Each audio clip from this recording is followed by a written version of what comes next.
Hello दोस्तों, आज का ये वीडियो है एसी फंडामेंटल का पार्ट 9।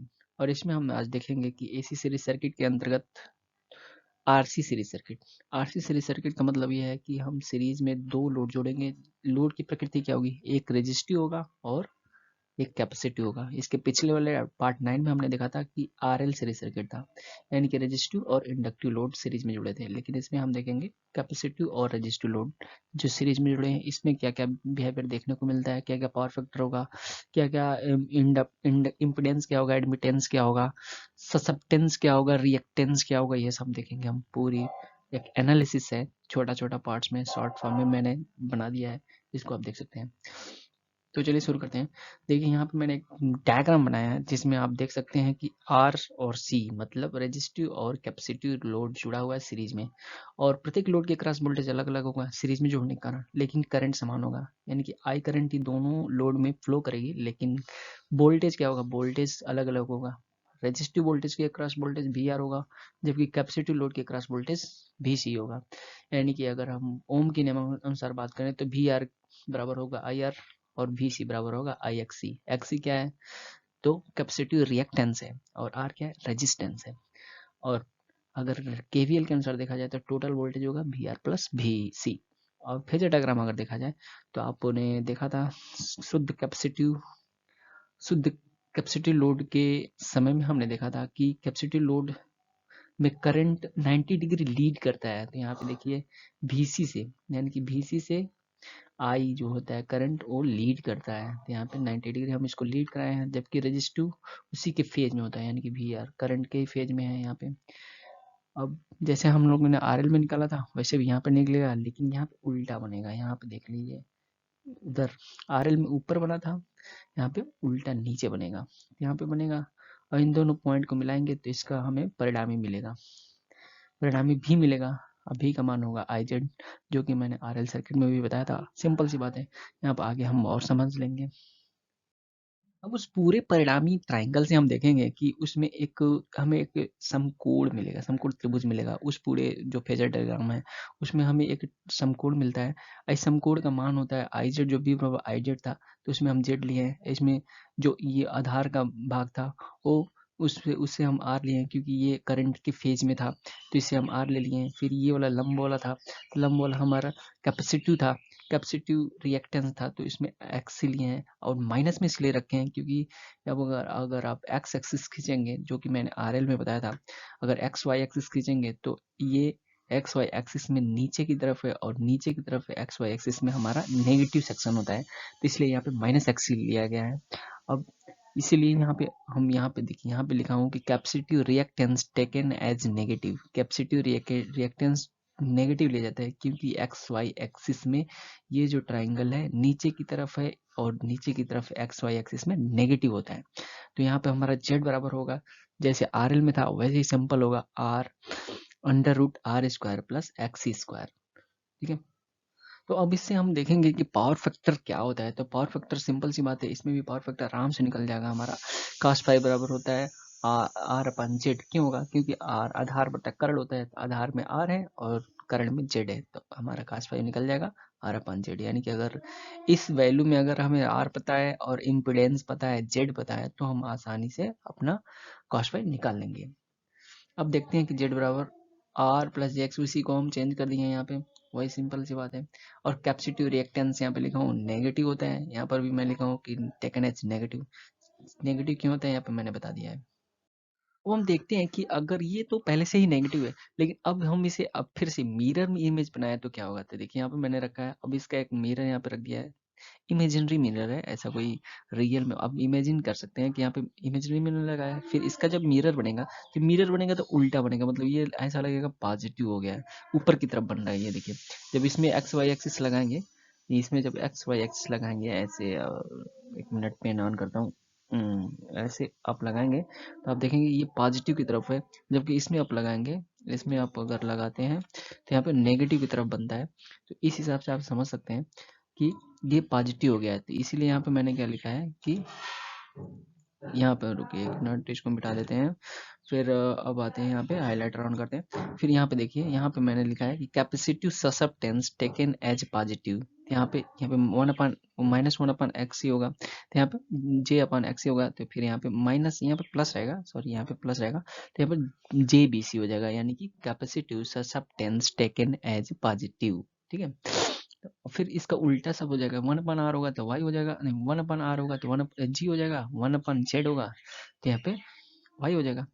तो यहाँ पे वैसे ही बन जाएगा, यहाँ पर जैसे बनता था पिछले कर्ण पाइथागोरस प्रमेय लगाइए, जी स्क्वायर प्लस वाई बराबर under root G square plus B C square. यहाँ पे वाई क्या है, एडमिटेंस है, जैसे हम लोगों ने वहाँ पे आरएल सर्किट में, आरएल सीरीज सर्किट में देखा था। जी क्या है, कंडक्टेंस है। बी सी क्या है, कैपेसिटिव ससेप्टेंस, और इसका यूनिट क्या होता है, माहो या सीमेंस। इसका जो यूनिट कैपेसिटिव बोलते हैं, इसका इसका यूनिट होता है माहो या सीमेंस।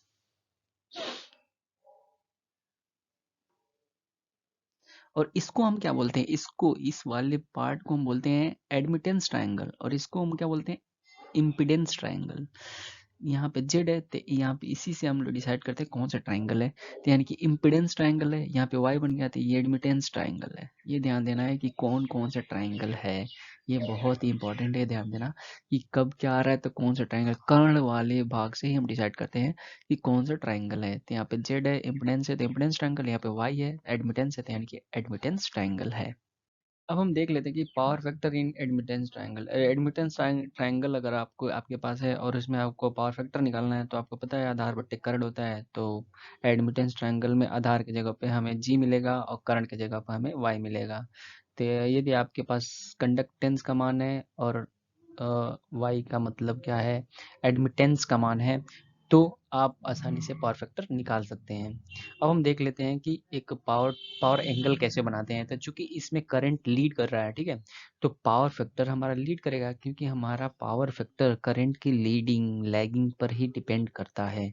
तो इस हिसाब से हम यहाँ पर एक बनाए हैं, जो कि जिसमें हम, जो पहले हमने फेजर डायग्राम देखा था, उसमें हमारा परिणामी जो वोल्टेज है वो 5 डिग्री करंट से लीड कर रहा था, करंट सॉरी लैग कर रहा था।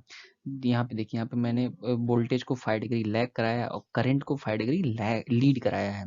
तो उसी आधार पे हम इसमें वोल्टेज से जब एक लंब खींचेंगे तो हमारा एक एक ट्रायंगल मिलेगा, समकोण त्रिभुज मिलेगा, और इसमें जो लंब लंब वाला जो रेखा है, ये आई साइन फाई होगा, और आधार वाला मुझे मिलेगा आई कॉस फाई, और कर्ण का मान होगा आई। तो यहाँ पे मैंने वही लिखा है कि करंट इन एक्टिव कंपोनेंट। अब एक्टिव कंपोनेंट में हमें करंट का क्या मान होगा, आई कॉस फाई, और रिएक्टिव कंपोनेंट में हमारा करंट का मान आई साइन फाई होगा। तो इससे हमारा पावर पावर एंगल क्या मिलेगा, पावर ट्रायंगल ये मिलता है। ठीक है, इसको हम पावर ट्रायंगल बोलते हैं। अब इसमें हम जब तीनों में भी से गुणा करेंगे, तो हमारा करंट वाले स्थान पे हमें मिलेगा वी आई, और एक्टिव कंपोनेंट में हमें मिलेगा वी आई कॉस फाई, और रिएक्टिव कंपोनेंट में वी आई साइन फाई मिलता है। अब इससे हमें क्या डिसाइड होगा, इससे हमारा मिलेगा करंट वाला वी आई, जो कि अपरेंट पावर होता है, V I sine phi reactive power होता है, और वी आई कॉस फाई हमें मिलता है एक्टिव पावर, जिसको हम P से प्रदर्शित करते हैं, और इसे हम ट्रू पावर भी बोलते हैं। और Q रिएक्टिव पावर होता है, जिसको हम Q से प्रदर्शित करते हैं, और अपरेंट पावर को S से प्रदर्शित करते हैं। इससे बेसिकली हमें ये पता चलता है कि AC सर्किट में, AC के केस में हमें 3 प्रकार के पावर मिलते हैं। एक मिलता है एक्टिव कंपोनेंट, जो कि सबसे ज़्यादा मात्रा में यूज होता है, और जो कि हमें प्योरली लोड को चलाने के लिए इस्तेमाल किया जाता है। और दूसरा मिलता है हमें रिएक्टिव कंपोनेंट, और तीसरा हमें मिलता है अपरेंट कंपोनेंट। इन तीनों प्रकार के पावर का हम अलग अलग प्रकार से यूज करते हैं। तो एक्टिव कंपोनेंट का हमें मिलेगा यूनिट KW, किलोवाट या मेगावाट या वाट होता है। और रिएक्टिव कंपोनेंट का मैंने बताया था, जैसे कि आरएल सर्किट में VAR, MVAR, KVAR होता है। और आभासी पावर जिसको बोलते हैं S, यानी कि अपरेंट पावर का जो होता है हमें यूनिट KVA, MVA, VA में होता है। अब इस पावर ट्रायंगल को हम ऐसे भी लिख सकते हैं, जिसमें आधार पे आपको P मिलेगा, कर्ण पे आपको S मिलेगा, और लंब पे आपको रिएक्टिव मतलब Q मिलेगा, रिएक्टिव पावर Q मिलेगा। अगर इस हिसाब से हम अगर cos फाई निकालेंगे, यानी कि पावर फैक्टर निकालेंगे, तो हमारा मिलेगा P, यानी कि आधार बट्टे कर्ण, यस, यानी कि P/S।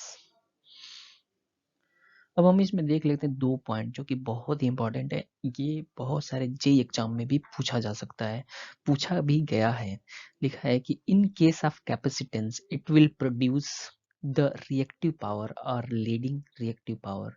यानी कि कैपेसिटेंस के केस में जो हमारा लोड है, लोड वो क्या करता है, वो प्रोड्यूस करता है रिएक्टिव पावर, जिसे हम कहते हैं लीडिंग रिएक्टिव पावर, यानी कि पॉजिटिव होता है।